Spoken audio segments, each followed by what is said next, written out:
It's Brian Preston, the money guy.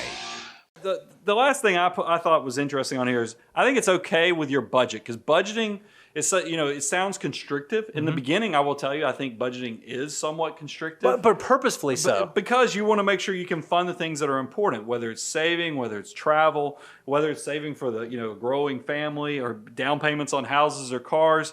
Budgeting is going to be your friend in those things, but it needs to be a collaborative affair, because if it's only one person, it's not going to be successful.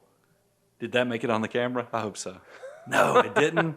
Sorry, the sheet fell, or the knockdown. So here we are. But so I thought the biggest part we'd put was blow money is an important thing. No matter how good your budget is, you're going to notice that there's a category called miscellaneous that just seems to create a hole in your bag of budget. That's right. I mean, money just drips out of there. So that's why go ahead and make sure that you're budgeting what we like to call blow money, which means that, some discretionary expenditure money for both spouses, because it's just going to happen naturally and probably get grouped into a category called miscellaneous. That's right. I know when we looked at your marriage after the first year, that was your biggest surprise, is that that category lost every month. And not just my biggest surprise, it was my biggest category, which meant I didn't have a very well thought out or well structured budget because of that.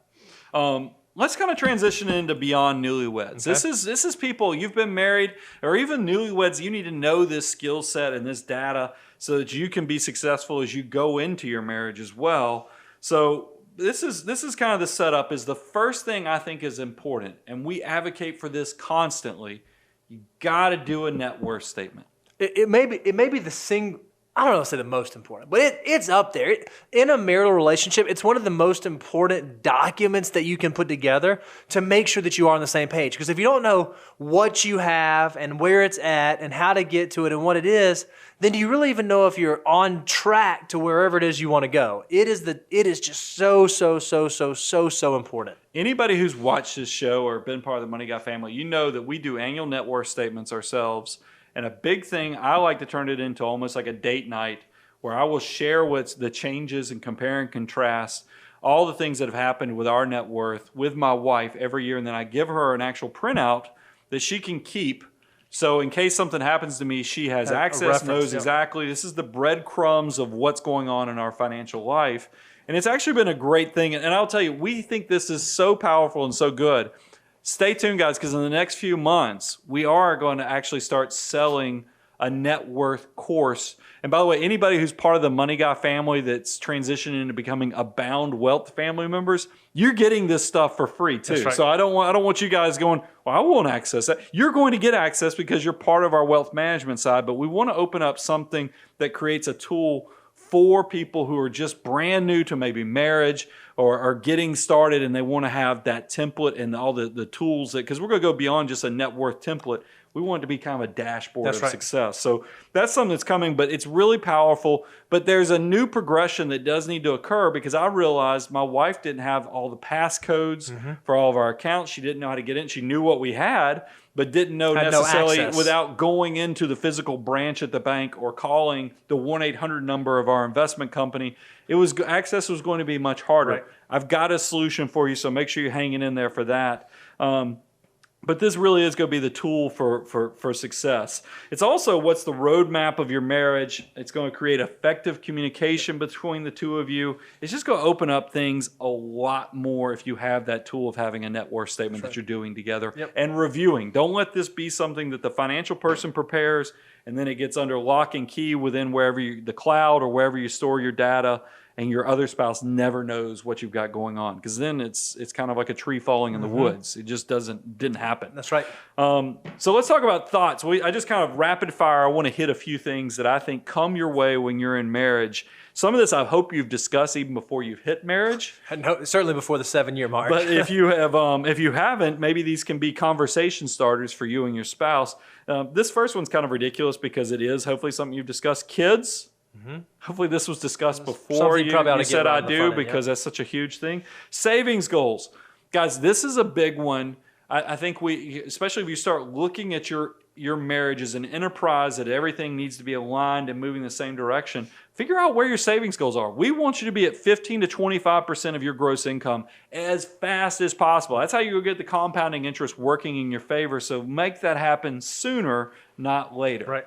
The next thing was lifestyle and consumption. It's so funny you talk about savings goals and then consumption, Well, because I'm trying those to think two are through these in things. exact contrast, right? And you have to make sure that as spouses, you're on the same page. What I found in my marriage, as well as what I found when we talk to all kinds of clients all over the country, is generally speaking, in a lot of marriages, there's one who places more value on saving. Yep. They get more excited, more We juiced cover about that it. when we have brand new clients. We That's see right. where, are you more of an emotional person that like gets a high out of spending, or are you more the analytical person that loves kind of squirreling it away into a savings account? That's it's exactly interesting right. to compare and contrast those things. But it is one of those things you need to, and that's why I put them together. That savings goal is hopefully going to be a win. You get excited about where you want to be, but then you got to know the only ways you can grow that savings goal is either you have to make more money or spend less money. So you got to, they're interconnected. So you got to make sure you talk about the consumption and the spending. And then that's where we'd already talked about, is there a level of spending that you need to go talk to, open a line of communication with your spouse? I mean, I'll tell you a dirty little thing I did. It was right before I got married. Oh. No, this is not that bad. I mean, in the grand scheme of it. Scandalous. Everybody The 2 buckle weeks up. before I got married, I went and bought a new set of golf clubs. Oh, because you didn't know if you get approval? I didn't know if I'd get approval, and I didn't want to have any secrets from my wife. So 2 weeks before I got married, I bought, and I had that set of golf clubs for probably 10 years before I got a new set. So, and by the way, if you saw me play golf, you'd know the technology ain't helping. But it's one of those things that, you feel like you need to have Yeah, a I good get it. set of golf I get it. clubs. And I probably could have gotten approval, but it was just easier to sneak that one in. Fair enough. Once you're married, though, that type of stuff doesn't need to just happen. That would Right. probably get me in trouble because Involves that'd have some been a communication. secret. Yeah. You need to have that open line of communication. Let's talk about debt. This is a Yeah. big one. You need to set up ground rules for credit cards. But both in consumption, how you use them, and also in how you open them and communicate that they've that's been why I'm going to get to the opened. open them, but I've got a cool story about that one. But the ground rules for credit cards, y'all know this because you've listened to all of our other shows. Credit cards are not supposed to be debt. They're supposed to be for convenience sake. If you're not paying your credit card off monthly, you don't need to use them. I'm going to go cold. This is a binary decision.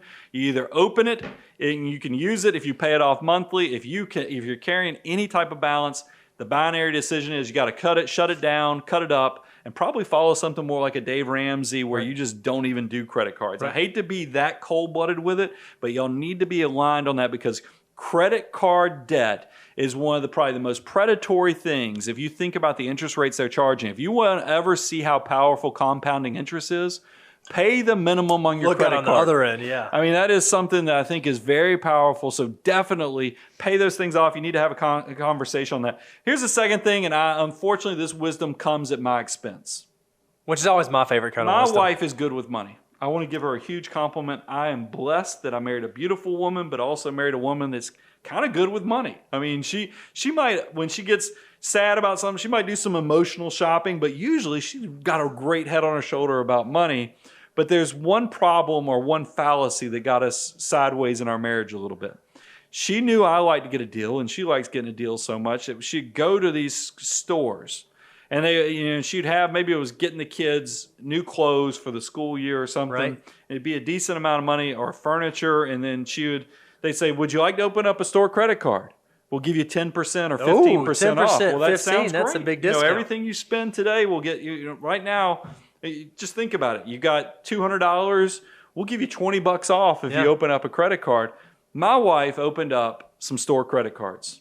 The problem is she did not tell the household bill payer of these store credit cards. So all the benefit of that 10 to 15% discount was lost through late payment and interest expenses. Because remember, bill payer didn't know these store credit cards had been opened. So it wasn't until letters showed up a month or two later that I recognized that this happened. Right. So that's why you got to have open conversation on debt and ground rules about opening up store credit cards and paying off credit cards, because that stuff is a must. And then I think it's also good for families to have open communication about what debt you have as a couple. There's going to be student loan debt. There's going to be personal debt. These things, you definitely need to have a plan of action how you guys are going to attack this debt to get it, squashed as fast as possible so you can keep building resources. Just a quick thought here, only because we've seen this play out really well. We've seen it play out really poorly in marriages.